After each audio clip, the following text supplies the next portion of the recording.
Naipakabit niyo na po ba? Ay, oo naman anak! Naipakabit ko na yung sinasabi mong Vida Fiber! Ay naku anak, naging okay na rin yung internet namin dito. Ay naku ma, buti naman at nag-switch na kayo sa Vida Fiber internet. Para hindi na putol-putol yung pag-uusap natin, no? Oo nga anak, sobrang lakas na nga ng signal namin dito. Malakas talaga ang internet ng Vida Fiber at sa halagang 888 pesos, makakakonect na yung 8 gadgets. And up to 75 Mbps pa! Meron yung set of fee supply. Pero ma'am, di ba, bongga? Ay naku, napakasulit naman pala talaga nito anak. Sa wakas, makakapanood na ako dito ng K-drama. Hala si mama. Isang lola na 85 anyos, binuhusan daw ng kaning baboy ng kanyang sariling anak. Okay, wala muna tayong nakakatawa or nakaka-good vibes na content ngayon dahil ang video mapapanood nyo po ngayon ay nakakalungkot marinig, malaman. Gusto ko i-share sa inyo yung nakita ko dito sa feed ko dito sa Facebook.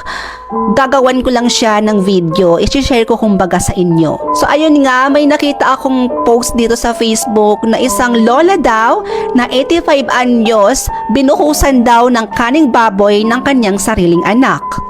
Grabe. Kung totoo nga yun mga mima ko, grabe naman yung anak na yun. Na kaya niyang gawin yun sa sarili niyang ina? Sa sarili niyang magulang? Mga mima, sinasabi ko sa inyo ang magulang, sila yung nag-alaga, nag-aruga, naghirap sa atin nung tayo ay mga musmus pa lamang. Maraming sakripisyo ang kanilang ginawa para lang mabigyan tayo ng magandang buhay. Kaya nararapat lamang po na alagaan at mahalin natin ang ating mga magulang, lalong-lalo na po sa kanilang pagtanda dahil hindi habang buhay kasama natin ang ating mga magulang. Bilang respeto na rin sa ating mga magulang at pagtanaw na utang na loob sa paghihirap na kanilang dinanas ng para lang po sa atin. Hindi ko rin talaga lubos maisip yung mga ibang tao ngayon na hindi sila marunong magpasalamat at magtanaw ng utang na loob sa magulang nila. May iba pa nga na sinasaktan ang kanilang mga magulang lalong-lalo na kapag sila ay matatanda na. At ang masakla pa doon, pinapalayas pa. Ayon sa nag-post nito mga mima ko, ay sariling anak daw ni Lola ang gumawa sa kanya nito. Kitang-kita sa mga larawang ipinost sa social media ang kawawang sitwasyon ni Lola. Alam niyo mga mima, makalola talaga akong tao. Kaya nung makita ko yung post na to, yung mismong picture ni Lola, masyado akong nasaktan mima.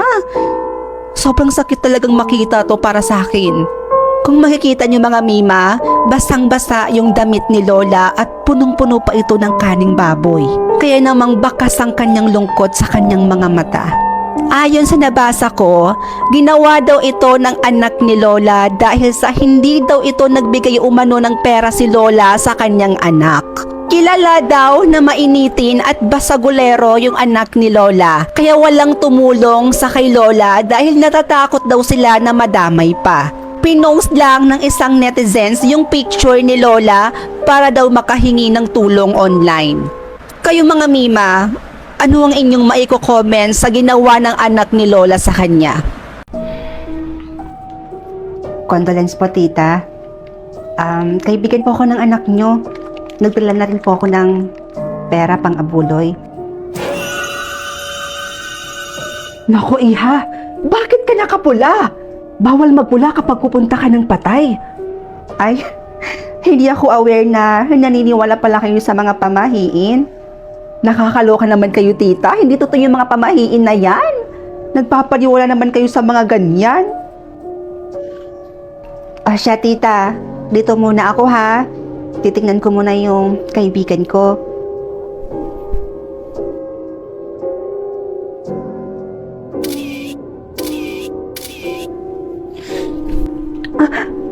Alam mo bang bawal na bawal mag-picture sa harapan ng patay? Nakakagulat naman po kayo, tita. Tsaka, uso na po ba yung pagbawal sa mga ganyan-ganyan? Umupo ka na lang doon. Ang dami mo nang nilalabag na pamahiin.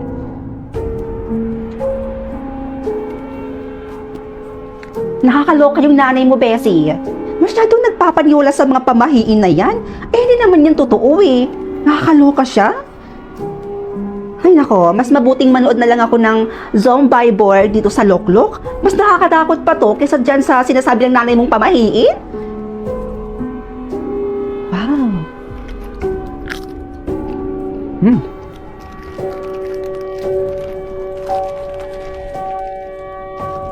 Hoy! Ay, bilat! Ano yung nasa bulsa mo? Talagang makulit ka talagang bata ka, no? Bawal umuwi ng pagkain galing sa patay. Ay, tita, ang kulit nyo ah. Nakakaloka talaga kayo. Ilang beses ko bang sabihin sa inyo na hindi totoo yung mga pamahiin na yan? Tsaka isa pa, 2025 na po. Hindi na uso yung mga ganyang klaseng pamahiin. Ay, siya, tita. Mauna na po ako. Uuwi na po ako. Pasaway ka! Mag-iingat ka. Huwag ka sana ng sundan. O siya, tita, uwi na po ako. Bye! Katanda-tandang tao, naniniwala pa rin sa pamahiin.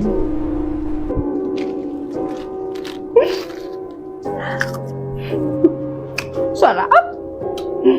Ay, awa! Ano yun? Sino ka? Sino ka? Hindi ako natatakot sa'yo, ah! Magpakilala ka sa akin, sino ka? Bakit mo ako sinusundan?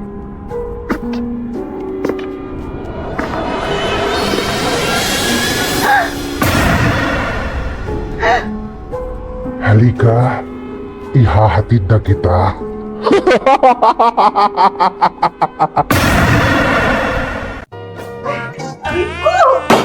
Ang init! Ang arte mo naman.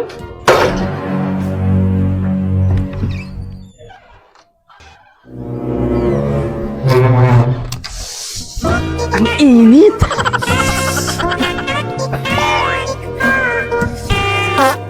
Ano ba yan, ate? Ang init! Arte mo naman? Maghintay ka. Tayo hindi magtanong. Kuya, para. Kuya, kilala mo ba to? Ay, oo, kilala ko yan. Ay talaga? Saan ba yan siya nakatira, kuya? Saan ko ba nga ito nakita?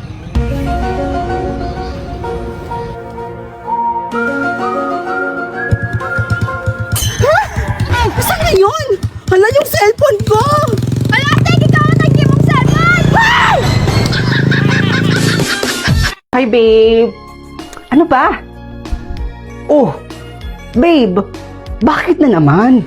Ano naman bang nagawa ko sa'yo? Ano na nakita kong babae mo na naman? Sino yan? Hindi ko yan kilala, babe. Baka ba naman? Alam mo, mas mabuting maghiwalay na lang tayo. Talagang makikipag-break ka ng dahil lang dyan? Bahala ka sa buhay mo. Kuis? Bakit? Alam mo, may solusyon ako dyan sa problema mo. Ano naman yan? Use this dating app quiz. Make new friends through OFO and chat for free. Ito quiz with real identify verification, it ensures safe dating. Connect with friends from all over, chat new friends for free. Showcase yourself and find like-minded friends. At ang mas maganda pa dito quiz, mas marami ditong magaganda at gwapo na pwede mong maging kaibigan. Mukhang maganda nga yan Teka, subukan ko nga rin yan. Good luck, sir. Ay, awa!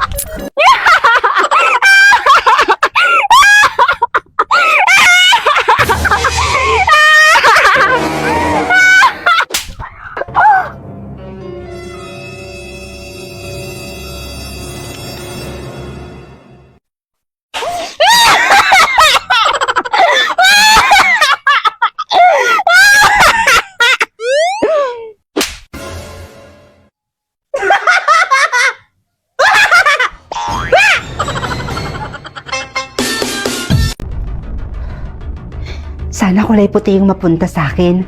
Please, ibigay mo na sa akin yung kulay puti. Ha? Kulay red? Ano kaya meron sa kulay red? Bahala na nga. Maalis na po ako. Papasok na po ako sa Ay, school. Diyos ko! Nakakatakot naman pala itong Welcome to Derry Season 1. Grabe, pero worth it talagang panoorin dahil free mo lang mapapanood dito sa Loklok. Hala si Mama, inaadik nakakanood ng movie dyan sa Loklok. Ay, Diyos ko! Ma, bakit po? Para naman po kayo nakakita ng multo? Higit pa sa multo ang naramdaman ko nang makita kitang ganyan. Po? Bakit naman po, Ma? May mali po ba sa dala ko? O may mali po sa suot ko? Bakit ba kasi ganyan yung suot mo? Ha? Bakit ka nakapula? Ito po kasi nakuha ko kanina, Ma. Akala ko nga po kulay puti yung mapunta sa akin eh. Hindi pwede to, anak! Magpalit ka! Magpalit ka ng damit to, bilisan mo! Eh bakit naman po? Basta! Huwag ka nang masyadong maraming tanong. Eto kulay puti. Magpalit ka doon, palitan mo yung suot mo, bilisan mo! Bilisan mo doon, bilisan mo na! O sige po, Ma. Sandali lang po. O, Ma. Okay na po ba to? Nagsuot na rin po pala ako ng ID. Ayan, anak. Okay na yan. Tandaan mo, anak, ha? Walang dapat makaalam na kulay red ang nakuha mo. Naiintindihan mo ba ako? Apo, Ma. Naiintindihan ko. O siya, maalis na po ako. Baka malate na po kasi ako eh. Anong oras na rin po kasi? Baka matraffic pa po ako. O sige, anak. Basta mag-iingat ka. Opo, Ma. Bes?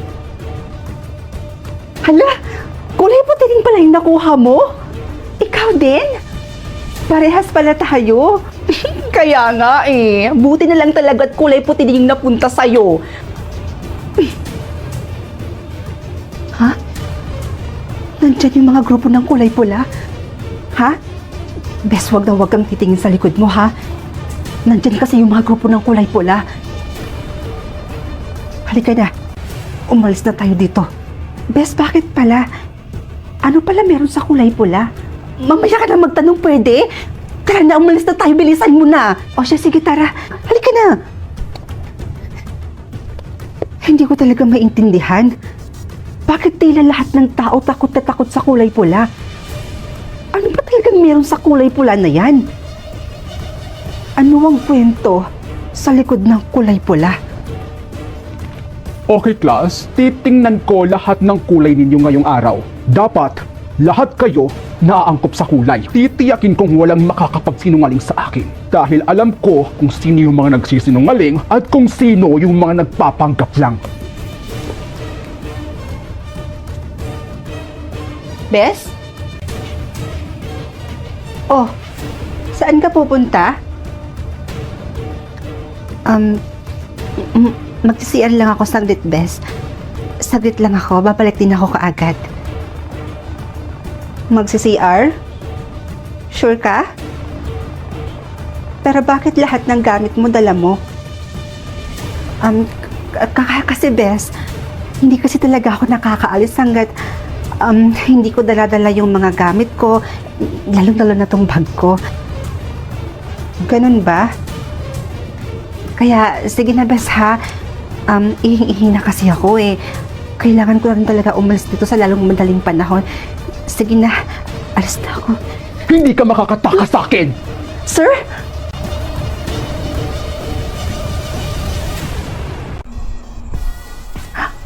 Tatlo lang? Ako, kayang-kaya ko to. Easy. Ano? Talaga ba? Ang hirap naman ito. Ba yan? Ma'am, excuse me po. May sasabihin po sana ako sa inyo. Oh, Rods, bakit? Ano yon? Paano ba? Aray, sakit! Ma'am, sorry. Sorry po. Pumunta ka ngayon sa guidance office. Now! At bukas na bukas, papuntahin mo rin yung mga magulang mo dito, ah. Ay, ang hirap ng first task. Napaka-guidance patuloy ako. Ay, naku.